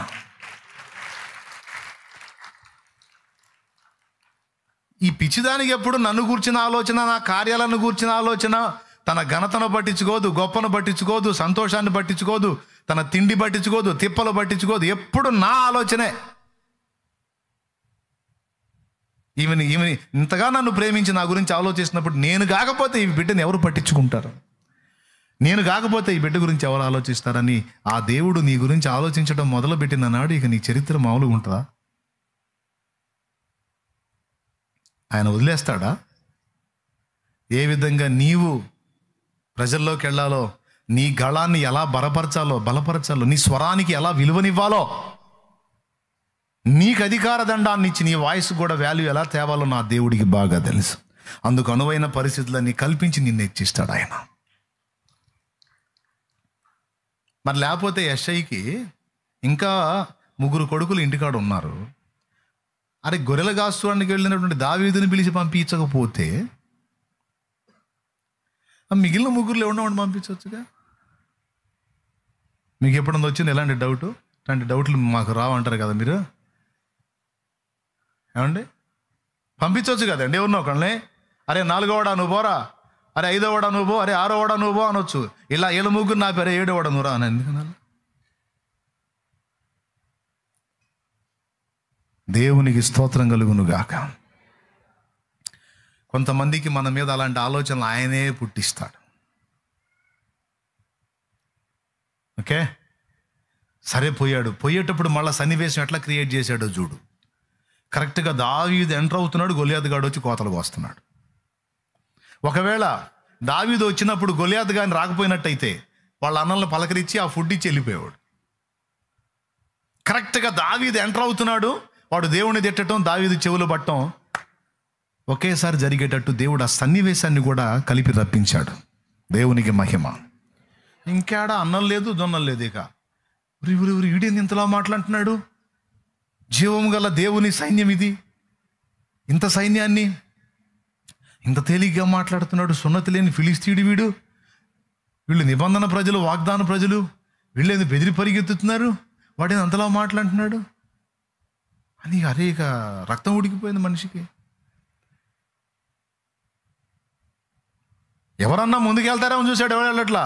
ఈ తంతి ఎన్ని రోజులు జరుగుతుంది? ఎవరే బాబా 40 రోజుల నుంచి జరుగుతుంది.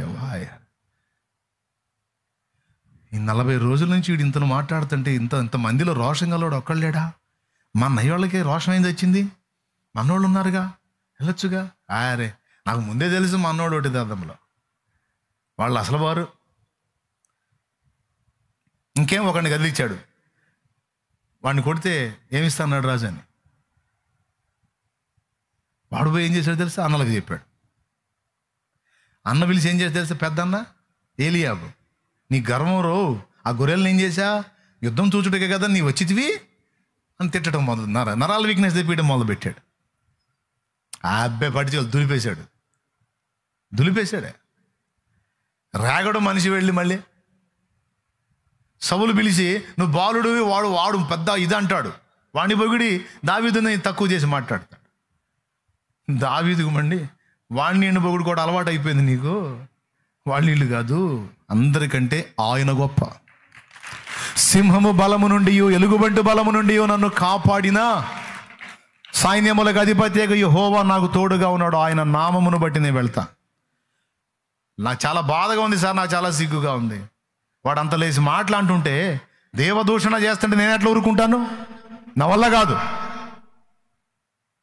పోయాడు. మీకు తెలుసా, ఇక దావీదు రాజు కావటానికి అదే నాంది ప్రస్తావన అయింది. ఆ తర్వాత కొన్ని పరిస్థితులు అటుమారి చివరికి దావీదు సింహాసనం ఎక్కాడు. దానికి నాంది ఎక్కడ పడింది? అక్కడే పడింది, ఆ యుద్ధ రంగంలోనే. కాబట్టి నీ తలను ఎలా ఎత్తాలో, నిన్ను ఎలా హెచ్చించాలో, నిన్ను ఎగతాళి చేసి అవమానపరిచి, నిన్ను హేళన చేసి, నిన్ను నవ్వినోళ్ల ముందు నిన్ను ఎలా ఘనపరిచి నీకు అధికారాన్ని ఇవ్వాలో ఆయనకు బాగా తెలుసు. దానికి కావలసిన విధంగా అన్ని పరిస్థితులు కల్పిస్తాడు, రప్పిస్తాడు. తప్పకుండా ఆయన నిన్ను ఘనపరిచి తీరుతాడు. నువ్వు ఘనపరచకపోయినా పర్వాలేదు తండ్రి, నేను మాత్రం నిన్ను ఘనపరుస్తానే ఉంటానని ఫిక్స్ అవ్వాలి. దేవునికి మహిమ. 3 చూపించాను. నెంబర్ 1, నెంబర్ 2, నెంబర్ 3 ఆ వ్యక్తిని 4వది తనను ప్రేమించి తన కార్యాల విషయమై ఆసక్తి కలిగినటువంటి వాళ్ళకి, కుట్రలు చేసే వాళ్ళ తోలు ఎలా ఓడగొట్టాలో కూడా ఆయనే చూసుకుంటాడు. దేవునికి స్తోత్రం. గుంట నక్కల్లా గుంట తవ్వుతుంటారు చూడు, నీ చుట్టూ నిన్ను నాశనం చేయడానికి గుంటలు తోడుతూ ఉంటారు. నిన్ను దెబ్బతీయటానికి, నిన్ను అగచాట్ల పాలు చేయడానికి, నిన్ను పతనం చేయడానికి గుంట నక్కల్లాగా కొంతమంది గుంటలు తోడుతూ ఉంటారు. నువ్వంటే ఇష్టం లేని ప్రజలు. దానికోసం ఎంతటి కార్యాలైనా కలిపి రప్పిస్తాడు ఆయన. ఆ కుట్రలను విచ్ఛిన్నం చేసి, కుట్రలు చేసిన వాళ్ళే ఆ కుట్రలో బలయ్యేటట్టు ఆ పని కూడా ఆయనే చేస్తాడు. ఆయన ఒకటే చూస్తాడు, ఈ వ్యక్తికి నేనంటే ఆసక్తి ఉందా లేదా, నా కార్యాల విషయమే ఆసక్తి ఉందా లేదా. మొర్దెకై ఎంత ఆసక్తిపరుడండి దేవుని విషయంలో, దేవుని ప్రజల విషయంలో. అల్లారు ముద్దుగా పెంచుకున్నాడు బాబాయ్ కూతుర్ని, చెల్లి వరుస అయింది, కన్న కూతురులా పెంచుకున్నాడు. అలాంటి ఎస్తేరుని రాణి పదవికి వచ్చినటువంటి పోటీలో పంపడానికి ఇష్టపడ్డాడు. ఏం ఆశించో తెలుసా? తనేదో అధికారాన్ని, రాజ్యాన్ని వెలగబెడదామని కాదు. ఒకవేళ నా బిడ్డ ఎస్తేరు గాని రాణి అవగలిగితే నా ప్రజలందరికీ, దేవుని ప్రజలందరికీ క్షేమమని ఆలోచించాడు. తన స్వార్థం కోసం ఆలోచించలా, దేవుని కోసం, దేవుని ప్రజల భద్రత కోసం ఆసక్తి కలిగి ఉన్నాడు. కనుక మొర్దెకై విషయంలో దేవుడు ఆసక్తి కలిగి ఉన్నాడు. మొర్దెకాయ నాశనం చేయటానికి 50 మూరల ఉరికొయ్య చేపించాడు హామానుగాడు. అయితే చివరికి ఏం జరిగిందో మీకు తెలుసు. మొర్దెకాయని ఆ ఉరికొయ్య మీద ఉరి తీయాలని పథకరాజ్యం చేసుకొని రాజు దగ్గరికి పోయినటువంటి హామాను రాజు దగ్గరికి పోకముందే రాజుకు నిద్ర లేకుండా చేసి, దేవుడు రేపు వాడు వస్తున్నాడు, నువ్వు లేరా అహస్వేరోషు, నువ్వులే, నేను నిద్రపోతానులే, నిద్ర పట్టకుండా చేసి వాడు లేచి కూర్చొని, అరే నిద్ర పట్టట్లేదురా, సరే ఏమన్నా డాన్సర్ని పిలవమంటారా, డాన్సర్లు మీ పనులు ఎప్పుంటారా, ఏమన్నా తాగుతారా, వద్దురా పోయి తాగుద్ది కావట్లేదు, సరే అన్న ఫ్లూట్లో మ్యూజిక్లో పిలిమి వద్దురా పోండిరా, నేను చివరపడను పోండి, సరే ఏమొద్దు అంటాను, మరి ఎట్లా సార్ ఎవరు నా నాచికత్తులు, వద్దు సార్ వద్దు వద్దు పో పో పో, మరి ఎవరు ఏమొద్దురా, రాజ్యపు సమాచార గ్రంథం అన్నాను. ఈజామున్ రాజ్యపు సమాచార గ్రంథం నాకు ఇప్పుడు తోసింది తేవాయి, ఎప్పుడైతే నేను చదువుతుందే తెచ్చి ఓపెన్ చేస్తే మొర్దెకాయ సంగతి కనపడింది. నా మీద విషప్రయోగం చేసి నన్ను చంపకోనటువంటి వాళ్ళు చంపకుండా అడ్డుపడ్డాడే మొర్దెకాయ. అరే నా ప్రాణాన్ని కాపాడాడు కదా, వానికి ఏమైనా సన్మానం చేశారా అని అడిగా. చూడండి, రాజుకు నిద్ర పట్టకుండా చేసి ఏ జామున లేపి మొర్దెకాయ గురించి ఆలోచించేటట్టు చేశాడు. చూడండి, తెప్పిస్తాడు సార్ ఆయనే ఆలోచనలో. నీ గురించి అధికారులు ఆలోచించేటట్టు చేస్తాడు, నీ గురించి రాజులు ఆలోచించేటట్టు చేస్తాడు. నువ్వేం కలత చెందాల్సిన అవసరంలా, నీ దృష్టి ఒక్కటే, ప్రభువు కార్యాభివృద్ధి యందు ఎప్పటికీ ఆసక్తి కలిగిన మైండ్ నువ్వు కలిగి ఉండు, అంతే. ఆయన చూసుకుంటాడు, ఎవరితో మాట్లాడాలో వాళ్ళతో ఆయనే మాట్లాడుకుంటాడు. ఇప్పుడు చెప్పండి, మొర్దెకాయ వచ్చి మాట్లాడా, దేవుడే ఆ విషయాలన్నీ చూసుకున్నాడా? కమ్మగా శుభ్రంగా నాకు తెలిసి నిద్రపోతుండాలి మొర్దెకాయ, నిద్రపోతుండాల. మొర్దెకాయ నిద్రపోతున్నాడు, అసలోడే నిద్రపోతున్నాడు, ముగ్గురు మేలుకున్నారు. మొర్దెకాయ నాశనం చేయాలన్న హామాన్ మేలుకున్నాడు. హామాన్ గడు ఇట్లాంటి కుట్ర చేస్తున్నాడని దేవుడు మేలుకున్నాడు. మేలుకొని అహస్వేరోషు మేలుకునేటట్టు చేశాడు.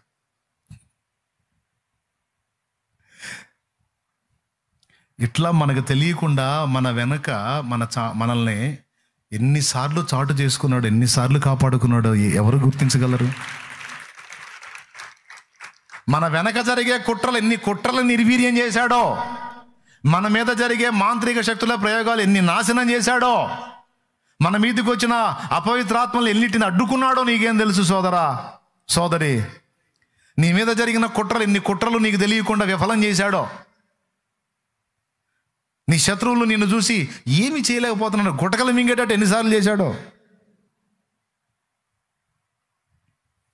ఆయన బయలుపరిస్తే కానీ మనకు తెలియవు. మరి ఇంత తంతు జరుగుతుంది, శుభ్రంగా నిద్రపోతున్నాడు అసలు మొర్దెకాయ. ఆ మొర్దెకాయ కోసం ఎంత కథ నడుస్తుంది మధ్యరాత్రి చూడు. ఆడొచ్చి పర్మిషన్ కోసం వచ్చాడు, మొర్దెకాయని ఉరిదీస్తాను సార్ అని అడగటానికి వచ్చాడు. వాడు అల్లంత దూరాన్ని ఉండగానే, రావయ్యా హామాన్ రా, భలే టయానికి వచ్చావు, రాజు ఘనపరచని అపేక్షించు, వానికి ఏం చేస్తే బాగుంటుంది చెప్పబోయా అన్నాడు. వీడు అనుకున్నాడు, ఇప్పట్లో ఫామ్లో ఉంది మనమే కదా, మనల్ని కాక ఇంకెవళ్ళే రాజు కనపరిచేదని వీడి ఫీల్ అయ్యి, ఆడు ఆల్రెడీ దేవుడు పనిచేస్తున్నాడు అవతల, అతని బ్రెయిన్లో అవతల. రాజు ఘనపరచని అపేక్షించు వానికి రాజు కిరీటం పెట్టి, రాజు అశ్వం మీద ఎక్కించి, రాజవస్త్రాలు తొడిగించి, రాజ్యములో ఊరేగించి, వీడికి ఏమేం కోరికలు ఉన్నాయని చెప్పాడు ఈ హామాన్. వెంటనే రాజు అన్నాడు, నువ్వు చేయాలనుకున్నవన్నీ నా ప్రాణాన్ని కాపాడిన మొర్దెకాయికి చేయిపో అన్నాడు.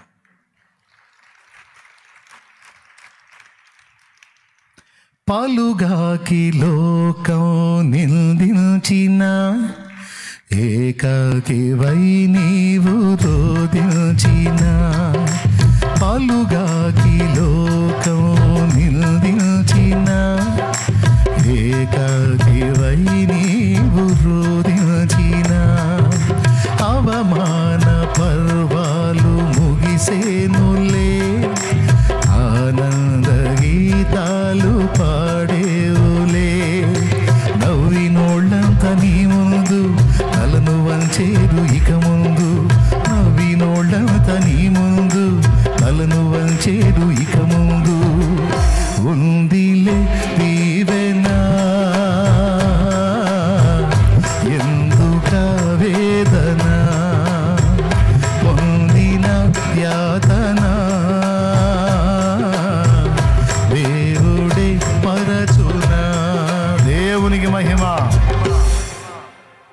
నవ్వినోళ్ళు ఏం చేస్తారు ఇప్పుడు? నవ్వినోళ్ళు నవ్వి కాదు, చంపాలని చూసిన వాళ్ళు. ఇప్పుడు దగ్గరుండి ఈ కార్యాలను ఎవడు చేయాల్సి వచ్చింది? 50 మూరలు ఉరికొయ్యి చేయించి దాని మీద మొర్దెకాయని చంపాలని వచ్చినాడు. ఇప్పుడు గుర్రాన్ని ఎక్కించి రాజవస్త్రాలు తొడిగించి కిరీటం పెట్టి చూరేగిస్తున్నాడు. చేస్తాడు అట్లా దేవుడు, తలకిందులు చేస్తాడు అవసరం అయితే. అంతే. తనను ప్రేమించి తన కార్యాల విషయమే ఆసక్తి కలిగి ఇంత శ్రద్ధ తన ఎడల కనపరిచిన వారిని చూస్తూ వదిలేసే దేవుడు కాదు. ఆయన అన్యాయస్తుడు ఎంత మాత్రం కాదు. ఆయన న్యాయవంతుడు, న్యాయవంతుడు, న్యాయవంతుడు, న్యాయవంతుడు, రోషము గలవాడు, యథార్థవంతుడు, సత్యవంతుడు, తన ఎడల ఆసక్తి గలవారి ఎడల ఆసక్తి గలవాడై ఉన్నాడు. నన్ను ఘనపరచు వారిని ఘనపరచకమానని చెప్పిన దేవుడు ఆయన. ఏవా ఎంత కష్టపడుతున్నావు దేవుని కోసం, ఆయన చూస్తావు, వదిలిపెడతాడు, మర్చిపోతాడా? అంత ప్రయాసపడుతున్నావు, అదంతా రాసుకోడు. నువ్వు ఎన్ని బాధలు పడుతున్నావో, ఎన్ని తిప్పలు పడుతున్నావు, ఎన్ని ఇబ్బందులు పడుతున్నావు, ఎన్ని కష్టాలు పడుతున్నావో, నీకు ఉందో లేదో, తింటున్నావో తింటలేదో, నిద్రపోతున్నావో పోవట్లేదు, ఇంకెన్ని ఆలోచిస్తున్నావో దేవుని కోసం, ఇంకెంత సాధించాలని ఇన్ని కలలు కంటున్నావో, ఈ నీ మైండ్ అంతా ఎప్పుడు దేవుడు దేవుడు దేవుడు అని ఆయన గురించి ఆలోచిస్తున్న సంగతి ఆయన తెలీదా? తెలుసా? తెలీదా? మరి ఎట్లా మర్చిపోతాడు? నువ్వు నిద్రపోతున్నా కూడా నీ గుండె దేవుని కోసం కొట్టుకుంటున్న సంగతి దేవుడు ఎరుగును. నువ్వు నిద్రపోతున్నా కూడా నీ గుండె దేవుని కోసం కలలకంటున్న సంగతులు దేవుడు ఎరుగును. దేవుని కార్యాల కోసం తపన పడుతున్న, ఆరాట పడుతూ నీ గుండె నువ్వు నిద్రపోతున్నా గుండె కొట్టుకుంటున్న తీరును దేవుడు గుర్తెరుగును. ఆయన నేస్తుడు కాదు. నీ ప్రయాసను చూస్తూ ఉంటాడు. పడు పడు పడు, ఎంత పడతావు పడు, నా విషయమై నువ్వు ఎంత ప్రయాసపడగలవో పడు. అన్నిటికీ తగిన ఫలితం. చెప్పండి. 4వది ఏంటండి? నిన్ను పతనం చేయటానికి, గుంట నక్కల్లా గుంటలు తీయడానికి వెతుకుతున్న వాళ్ళ గుంటల్లో వాళ్లే పడేటట్టు చేసే ప్రక్రియ కూడా దేవుడే చూసుకుంటాడు. చాటును జరిగే కుట్రలన్నీ చాటునే సమసిపోతాయి, అంతే. ఎక్కడిదక్కడ వైనం చేస్తాడు, నీ దగ్గరికి వచ్చి ఏం లేదు అంత బాగానే ఉంది పో అంటుంటాడు. చివరికి ఆయన బయలుపరిస్తేగా నీ గుండె పగలదు. వామ్మ ఎంత కుట్ర జరిగింది తండ్రి నా విషయంలో, వామ్మ వామ్మ. ఇంకా చాలా జరిగింది, పోరా పిచ్చోడు, నేను వైనం చేసుకుంటూ వచ్చానంట. నేను నీకు ముందుగా పోవచ్చు, మెట్టగానున్న త్రోవలను సరళము చేసేదను. హల్లెలూయా. జలములలో బడినే వెళ్ళిన అవి నా మీద పారవు. జలములలో బడినే వెళ్ళిన అవి నా మీద పారవు. అగ్నిలో నేను నడచినను, జ్వాలలు నన్ను కాల్చజాలవు. అగ్నిలో నేను నడచినను, జ్వాలలు నన్ను కాల్చజాలవు. నేను వెళ్ళే మార్గము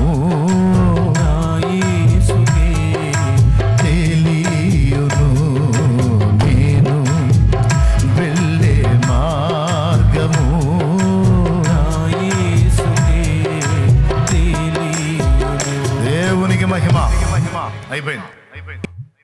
4 చెప్పా. 5వది, తన యందు ఆసక్తి కలిగిన వారికి, తన కార్యాభివృద్ధి యందు ఆసక్తి గల వారి పిల్లలకు కూడా ఏం కావాలో దేవుడే రెడీ చేసుకుంటాడు.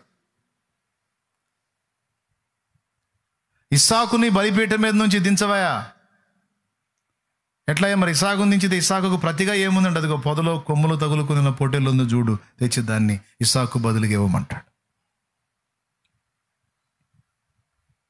మనం అనుకుంటాం నేను ఎప్పుడు దేవుని ధ్యాసలో ఉన్నాను, మరి నా పిల్లల సంగతి ఏంది? వారి విషయమై కూడా ఆయన దృష్టి నిలుపుతాడు అనడానికి బైబిల్ సాక్ష్యం ఇస్తుంది. నేను నీకు పుట్టిన వారిని ఆశీర్వదింతును అంటాడు ఆయన. బా, ఏం మాట అండి అది! నీకు పుట్టిన వారిని నేను ఆశీర్వదిస్తానంటాడు. నీ పిల్లల్ని నీవు చూస్తావు అంటాడు. నేను నీ నోట పెట్టిన మాటలు నీ పిల్లల నోట, వారి పిల్లల నోట కూడా వచ్చేటట్టు నేను చేస్తానంటాడు. కొట్టవా మా సాపట్లు కూడా గట్టి కూడా.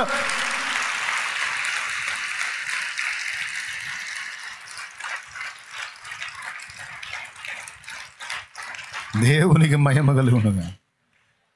దేవా, నా బిడ్డ ఎస్తేర్ని పంపించాను నాయన. నా బాబాయ్ కూతురే, కానీ నా కూతురుగా పెంచుకున్నాను నాయన. కన్న ప్రేమ కంటే పెంచిన ప్రేమ గొప్పదంటారు. నా బిడ్డని తాను ఎరగనటువంటి ఆస్థానంలోకి పంపించాను ప్రభువా. నా బిడ్డ తల ఎత్తో. మొర్దెకై దీన మొర. నా బిడ్డని పణంగా పెట్టాను తండ్రి. నా ప్రజల రక్షణ కోసం, నీ ప్రజల రక్షణ కోసం నా బిడ్డని పణంగా పెట్టాను. రాజు సముఖంలో నా బిడ్డని కాపాడు, నా బిడ్డ తలనెత్తు. నీ పిల్లల్ని ఎలా హెచ్చించాలో దేవుడికి తెలుసు. అంతమంది రాజకుమార్తెలైనటువంటి స్త్రీలు ఎవ్వరూ అక్కడ సెలెక్ట్ కాలేదు, కానీ దీనురాలైన ఎస్తేరు తలెత్తబడింది అక్కడ. దేవునికి మహిమ. ప్రార్థించుంటాడా మొర్దెకై? మీరు ఊహించండి, ఎలా అడిగి ఉండొచ్చు.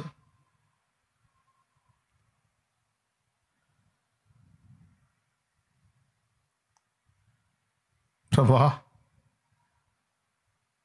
రాహేలుకు పుట్టిన ప్రత్యేకమైన కుమారుడు యోసేపు జంతువాత పడ్డాడా? నేను నీకు తోడై ఉంటానన్నావే, నీకు పుట్టిన వారిని ఆశీర్వదిస్తానన్నావే, నా పితరునికి వాగ్దానం చేసావే, ఆకాశ నక్షత్రాల వల్ల విశాలపరుస్తాను, నన్ను విస్తరింపజేస్తాను. నా కొడుకును కాపాడలేకపోయావా? నా యోసేపుని కాపాడలేకపోయావా? బ్రతికించలేకపోయావా? తప్పించలేకపోయావా? దుష్టమృగము చేత చీల్చబడ్డాడే నా కుమారుడు, అయ్యో దేవా అని ఏడ్చుకున్నాడు యాకోబు. కానీ ఏం జరిగిందో తెలుసా మీకు? తర్వాత తెలుసు మీకు ఏం జరిగిందో. తప్పించాడు. చావు గోతిలో నుండి యాకోబు సంతతిని బయటికి తీశాడు. దేవునికి స్తోత్రం కలుగునుగాక. ఆ పిల్లవాడిని ఎందుకు ఆ పరిస్థితిలో రప్పించాడో తెలుసా? మిగిలిన పిల్లల్ని కాపాడటానికి, మొత్తం కలిపి యాకోబు సంతతిని కాపాడటానికి ఈ గొడవంతా. రాబోతున్న 7 ఏండ్ల కఠిన కరువు కాలంలో యాకోబు మిగిలిన సంతతి కరువుకు చావకుండునట్లు ఈ కష్టాల ద్వారా యాకోబు కొడుకుల్లో ఒకరిని ఐగుప్తుకు పంపించి ఐగుప్తు ఏలికగా చేసి యాకోబు మిగిలిన సంతతి మొత్తానికి భుక్తి దొరికేటట్టు గాడ్స్ ప్లాన్. దేవునికి స్తోత్రం. హల్లెలూయా. దేవుని యొక్క ప్రణాళిక.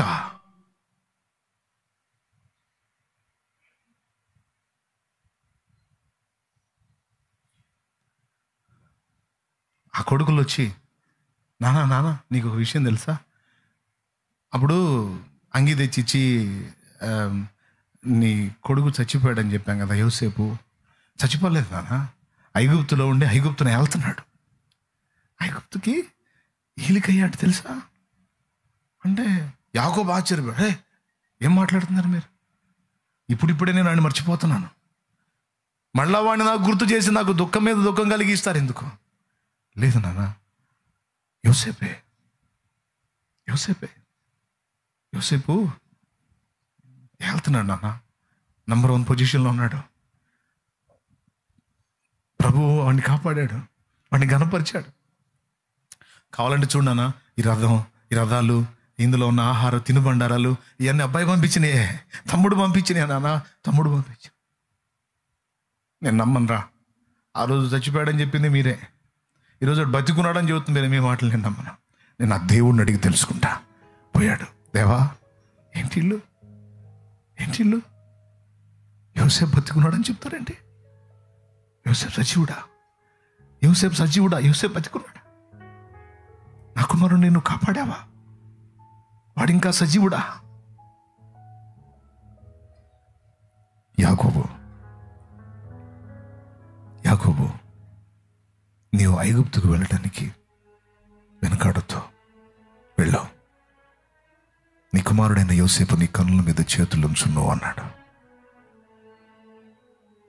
ఎంత పులకించుంటుందో యాకోబు గుండె, ఎంత మహింపరిచుకోండి, ఎంత గణపరుచుకొని, ఎంత ఏడ్చుకొని ఉంటాడో దేవుణ్ణి బట్టి.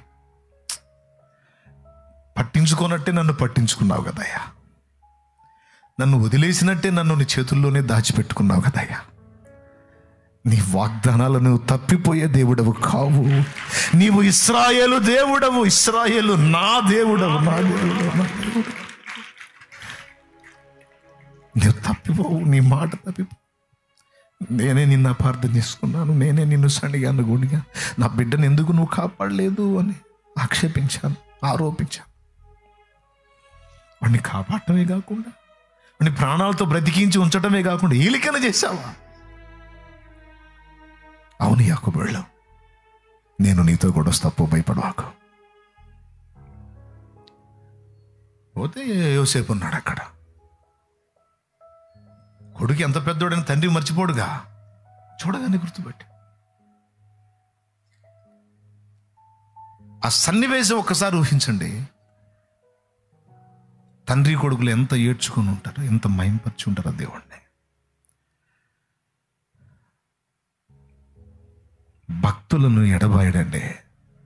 దేవుణ్ణి ప్రేమించి ఆయన కొరకు ఆలోచించి ఆయన కార్యాభివృద్ధి విషయమే ఆసక్తి గల పిల్లల్ని ఆయన మర్చిపోడు.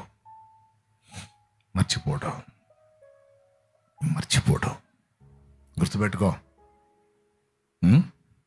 దేవుని కొరకు నువ్వు వెచ్చించేవి ఏవి కూడా నిష్ఫలంగా, దేవునికి మహిమ కలుగునుగాక. అలా ఇంకా చెప్తున్నా, నువ్వు కోల్పోయావా నీ వారిని, కోల్పోయిన నీ వారిని కూడా మళ్ళీ నీ కళ్ళ ముందుకు రప్పించి నీకు చూపించబోతున్నాను నా దేవుడు భవిష్యత్తులో.